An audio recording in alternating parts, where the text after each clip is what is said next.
एक जाति का नाम लेकर के पूरे प्रदेश का माहौल खराब करते हैं मंगेश यादव की। इसी प्रदेश में मुलायम सिंह की सरकार थी तो 400 इनकाउंटर हुए थे, उस समय उंगली नहीं उठी किसी की।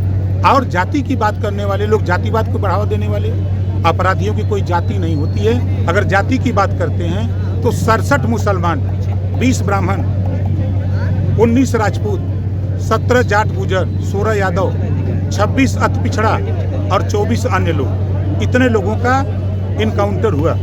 उस पर क्यों नहीं सवाल उठाते? दूसरी योजना पास हुआ है कैबिनेट में, 5 लाख कक्षा 8 पास 21 साल से 40 साल उम्र के लोगों को 5 लाख रुपया बैंक से ब्याज लोन दिला जाएगा और उसका ब्याज सरकार भरेगी। बड़ी मज़ेदार बात है कि अभी तक ब्याज के लिए लोग परेशान रहते थे कि वसूलने में, तो ब्याज सरकार भरेगी, वो अपना कारोबार करके अपना रोजगार कर सके। उम्र की सीमा भी कुछ बता रहे थे, 21 से 40 साल, उसमें 21 से 40 साल, अयोग्यता कक्षा 8 पास।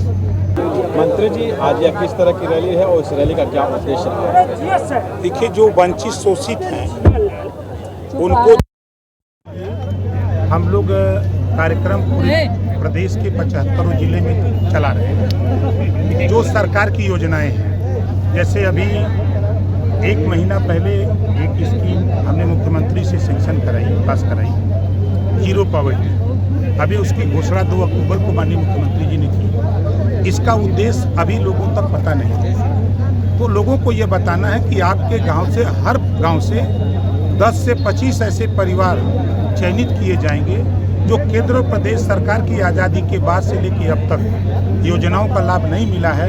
उनको सारी योजनाएं एक साथ दे करके उनको मुख्य धारा में लाने का प्रयास, जीरो पॉवर्टी वाला, जीरो पॉवर्टी। तो इसकी जानकारी लोगों तक पहुंचाना कि अधिकारियों को लगाया जा रहा है, आप सहयोग करो, ऐसे लोगों को टटोल करके सूची तैयार जल्दी। इसमें विशेषता क्या है सर जीरो पॉवर्टी? वो किसी वर्ग का हो, कोई जाति बंधन नहीं है, गरीब हो, कमजोर हो, कच्चा मकान हो, उसके पास आवास न हो, शौचालय न हो, पेंशन न हो, आधार कार्ड न हो, आयुष्मान कार्ड न हो, रहने के मतलब शिक्षा न हो, निःशुल्क शिक्षा की व्यवस्था इसमें, उस परिवार को निःशुल्क शिक्षा की व्यवस्था उनके बच्चों के लिए, ये पॉवर्टी, जीरो पॉवर्टी योजना में है। दूसरी योजना पास हुआ है कैबिनेट में, 5 लाख कक्षा 8 पास 21 साल से 40 साल उम्र के लोगों को 5 लाख रुपया बैंक से ब्याज लोन दिला जाएगा और उसका ब्याज सरकार भरेगी। बड़ी मज़ेदार बात है कि अभी तक ब्याज के लिए लोग परेशान रहते थे कि वसूलने में, तो ब्याज सरकार भरेगी, वो अपना कारोबार करके अपना रोजगार कर सके। उम्र की सीमा भी कुछ बता रहे थे, 21 से 40 साल, उसमें 21 से 40 साल, अयोग्यता कक्षा 8 पास। उससे ज़्यादा भी हो सकता, कोई रोक नहीं। अभी आप बता रहे थे कि कौन सी पार्टी चरम पे है और कौन हाशिए पे है, तो सुहेल देव की क्या स्थिति? अब आप समझ सकते हैं कि कांग्रेस के 2 एमएलए, बसपा के 1 एमएलए, समाजवादी पार्टी को हमारी वजह से इतनी ऊंचाई मिल गई है विधानसभा में।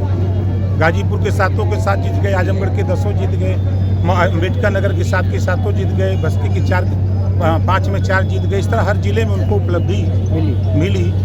तो हम अब वो भी 4 बार सत्ता चला चुके हैं। लोग जैसे होता है ना कि रोज रोज दाल खाते खाते बुधिया गए तो उन पे भी लोग जब ताकते हैं तो कहते हैं, हिचकते हैं। ये वही पार्टी है जो 27% आरक्षण बांट करके सबको नहीं दिया, एक जाति को देने का काम किया। इस नाते लोग हिचकते हैं। उस सरकार में गुंडागर्दी होती थी, उस सरकार में दंगे होते थे, कर्फ्यू लगते थे, तो लोग हिचकते रहते हैं कि ये इस पार्टी से थोड़ा दूरी बनाने की बात। झूठ बोल के गुमराह करके लोकसभा में चाहे जो स्थिति हासिल कर लिया गया वो अलग बात है, लेकिन आने वाले दिनों में जो काम हो रहा है, जैसे प्रधानमंत्री जी की योजना अभी कैबिनेट से हम लोग भी यहाँ से पास कर दिए कि जो छोटे छोटे मजरे हैं, नए गांव से छोड़ के लोग जाके बसे, वो पक्की सड़कों से लिंक नहीं है, वो सिर्फ लिख के हमारे यहाँ तक पहुँचा दें। हम सभी विधायकों को, सांसदों को निर्देश है कि हम उस काम को हम सूची बना करके हम पहुँचा दें। जितना रुपया चाहिए उतना रुपया सरकार जिले को आवंटित कर देगी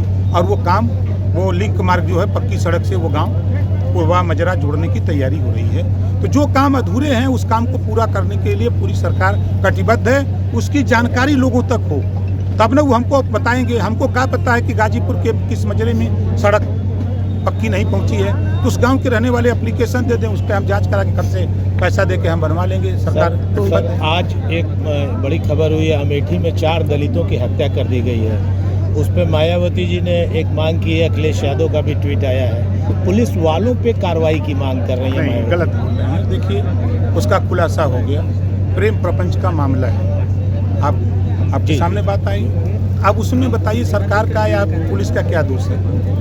उसमें कोई दोष नहीं है। अब पुलिस कार्रवाई कर रही है, पुलिस ने उस गहराई तक गई ना, वो निकाल दिया ना कि यही स्थिति है। तो यहाँ लाइन ऑर्डर की बात जो लोग करते हैं, उंगली उठाते हैं, वो अपने गिरबान में झांक के देखें। एक जाति का नाम लेकर के पूरे प्रदेश का माहौल खराब करते हैं मंगेश यादव की। इसी प्रदेश में मुलायम सिंह की सरकार थी तो 400 इनकाउंटर हुए थे, उस समय उंगली नहीं उठी किसी की।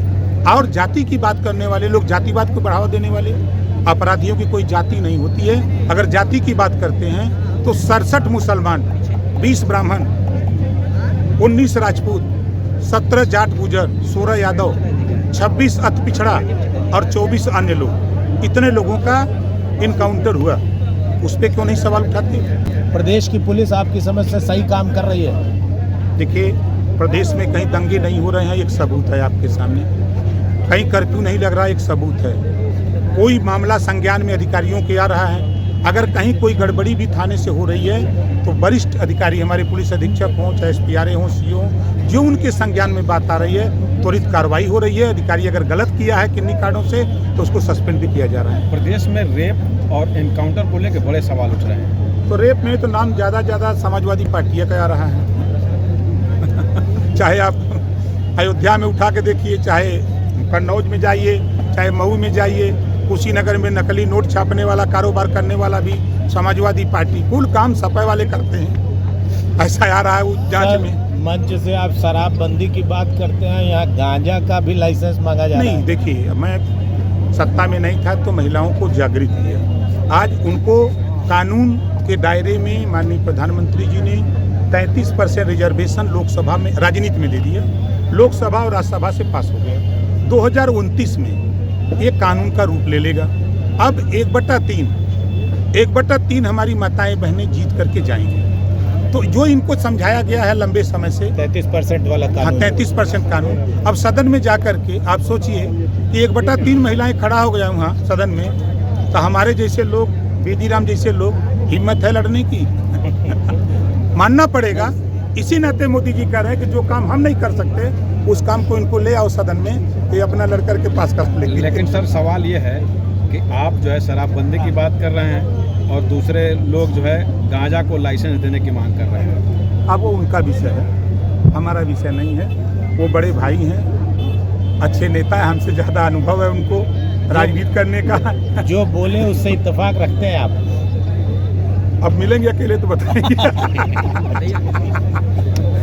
ठीक है। नेताजी, अभी जो इजराइल में जो लड़ाई चल रहा है, युद्ध चल रहा है, आपके कासमाबाद विधानसभा के और रूपड़ा के जनपद के और ऐसे मजदूर हैं जो वहाँ पे काम करने की वजह से गए हैं, इस तरह की कुछ जानकारी है आपके? देखिए, एक एप्लीकेशन मुझे मिला है, उस मामले में हमने भारत सरकार से बात की है, वहाँ से उनको सकुशल वापस लाने के लिए। जो एप्लीकेशन दिया उनके परिवार का ही कोई व्यक्ति वहाँ होगा तब न दिया हुआ, कितने तो उस पर कार्रवाई नहीं। अभी उसी पे देखिए, एक साधे सब सदा है। एक एप्लीकेशन मिली है तो वहाँ युद्ध के दौरान ये लिखा है कि भारत के जितने लोग वहाँ फंसे हैं उनको सकुशल वापस भारत लाया जाए। आपने पहल किया है? बिल्कुल, पत्र लिखा है भारत सरकार। हम चूकने वाले नेता नहीं। कहाँ के वो थे जिनके आपने वो किया है? अब याद हमको नहीं है, पत्र देख के बता देंगे।